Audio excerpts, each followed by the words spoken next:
చేసేవారు.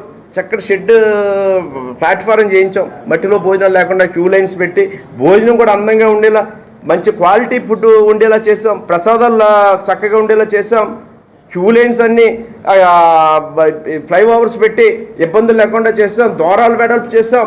ఎక్కడ 4 గంటలు 5 గంటలు పట్టి ఇబ్బందులు పడిపోయే పరిస్థితి లేకుండా చేశారు.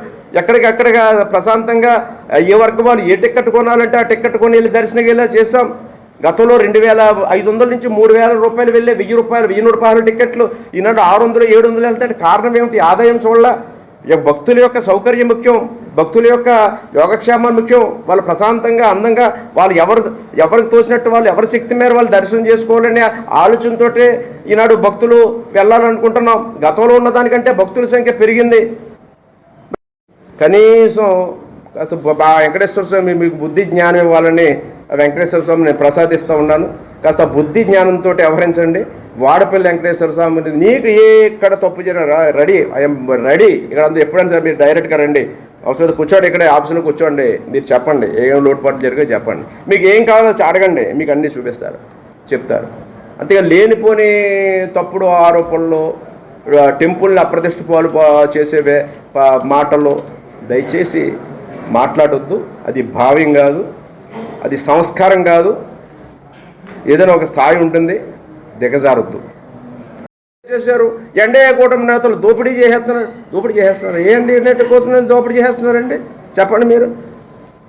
ఇప్పుడు ఏనాడైనా నేను మాట్లాడాను, గత దేవాలయం పరిపాలన ఏ విధంగా జరిగింది ఎవరికీ తెలియదా? ఎవరొస్తే తలుపులు తీసేవారు, చైర్మన్ పేరుని ఎవరు కూర్చొని ఇక్కడ పెత్తనాలు చేసేవారు? ఏం జరిగింది అప్పుడు? మీ ఇష్టానుసారంగా అన్నాడు ఎన్ని జరగలేదు ఇక్కడ.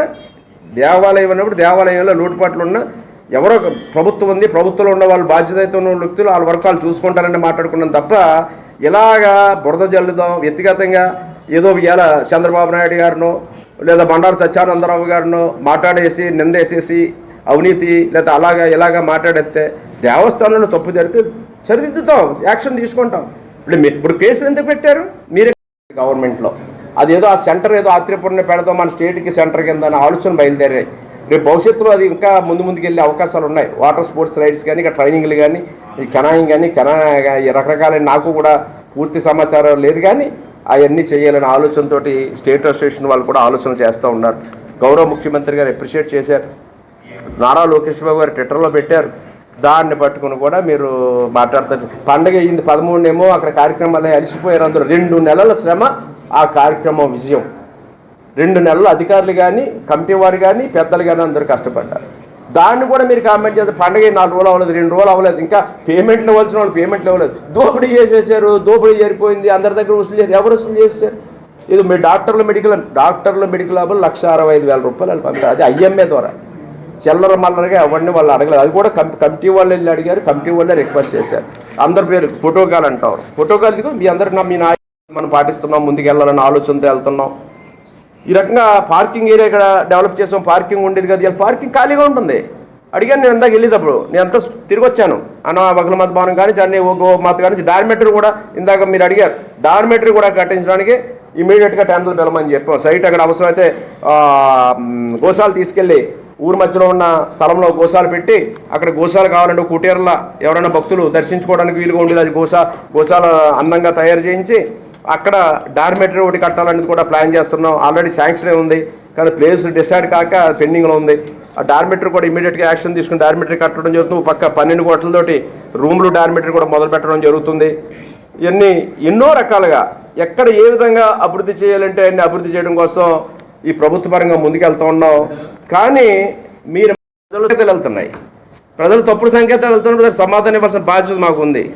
ఆ ఉత్సవాలను మీరు మాట్లాడారు ఏంటంటే ఇంకంతకన్నా అందరూ మెచ్చుకుంటున్నారు.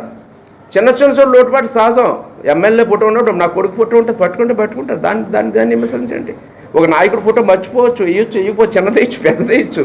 అవి ఏమైనా ఉంటే మేము సర్దుకుంటాం, అవసరమైతే సరి చేసుకుంటాం. ఏమిటి మీకు బాధ? మీ బాధ ఏంటి?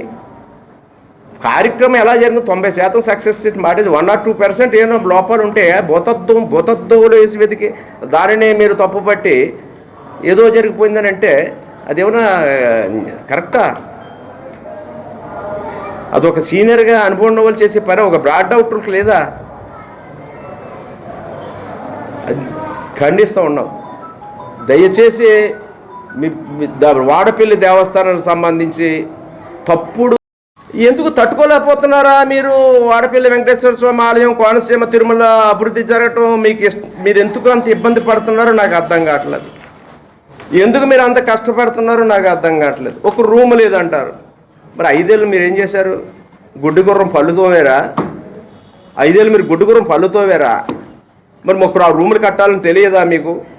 ఇవాళ మేము వచ్చాం, 54 రూములు పెట్టాం, 4 డార్మిటరీలు పెట్టాం, 12 కోట్లు శాంక్షన్ అయింది, టెండర్ అయిపోయింది. ఇంకా టెండర్ కన్ఫర్మ్ చేసి అగ్రిమెంట్ చేయాలి. మంత్రి గారిని కూడా నిన్నే నేను ఫోన్ చేసి ఆనం రామనారెడ్డి గారిని రిక్వెస్ట్ చేశాను. 23-24 విజయవాడ వస్తాను, వచ్చాడు మంత్ ఎండ్ లోపల వస్తానన్నారు. ఆయన శంకుస్థాపన చేయించి ఆ రూములు మొదలు పెడతాం. ఇవాళ ఒక్క రూమ్ కూడా లేదు. ఎమ్మెల్యే వస్తే కూర్చోవాలన్నా, మంత్రి వస్తే కూర్చోవాలన్నా, ఒక ఆఫీసర్ వస్తే కూర్చోవాలన్నా డీసీ రూమ్లో తప్పితే టాయిలెట్ కూడా లేదు. మేము సూపర్వెంట్ టాయిలెట్ కూడా లేదు ఇక్కడ వెళ్ళడానికి. తప్పట్లు ఉంటే చెప్పండి, వాటిని చక్కదిద్దే బాధ్యత అందరం తీసుకుందాం.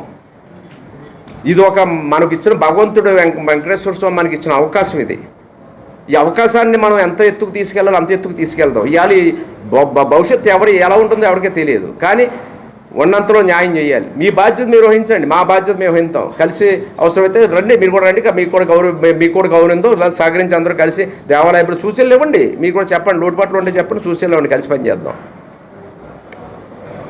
అంతే తప్ప చిన్న వాటి మీద వ్యవహారం చెయ్యొద్దు. ఉంటాయి వ్యవస్థలో లోపాలు ఉండవను, తప్పులు జరగవనన్ను, అవి పట్టుకుని మాత్రం మీరు దాన్ని భక్తుల మనోభావాలు దెబ్బతీయకండి అని మేము రిక్వెస్ట్. వాడుకోవడానికి దేవుడి ఒకే ఒక వాడపల్లి దేవస్థానం ఒకటే అని కనిపించింది. ఎందుకంటే మనకు అందరికీ తెలిసిన దానికి ఇంకా దేవుడితో పెట్టుకుని దేవుడితో చెలగాటం ఆడితే ఏమవుతుందన్నది ఇంకా తెలియట్లేదు. అంటే ఆయన ప్రెస్ మీట్ పెట్టడం తప్పులేదు, కానీ అసత్య ప్రచారం చేయడం అనేది చాలా దారుణం. ఎందుకంటే ముఖ్యంగా ఆయన నిన్న ఏమంటున్నాడంటే, మీ ఎన్డీఏ గవర్నమెంట్ వచ్చాక మొత్తం కూటమి అందరూ కూడా గుడిలో ఉంటున్నారన్నారు. 2019లో 150 మంది స్టాఫ్ ఉంటే ఆయన 5 సంవత్సరాల్లో 220 మందిని పెంచాడు. అంటే 130 మందిని ఆయన సొంత మనుషులు వేసుకోవడం జరిగింది. అదే మేము 16 నెలల్లోని కేవలం 70 మందిని వేసాం. ఆయనే చెప్తున్నారు వేలాది లక్షలాది మంది భక్తులు వస్తున్నారు అంటున్నారు. మరి లక్షలాది మంది భక్తులు వచ్చిన వాళ్ళు దానికి తగ్గట్టుగా మన అందరికీ కూడా మనం సేవ చేయాలంటే స్టాఫ్ అవసరం. భక్తులుగా చూడాలి తప్ప భక్తుని సేవకుడిగా చూడలేం. కాబట్టి సేవకులు పెంచుకోవాలి. అది ఆయన ఆలోచించాలి. అది ఏదో నోటుకు వచ్చినట్టు ఆయన గాంభీర్యంగానే ఉన్నానని గాంభీర్యంగా మాట్లాడితే ఇది ఇక్కడ, ఎందుకంటే ఇది ఒక దేవాలయం. మనకి తిరుపతి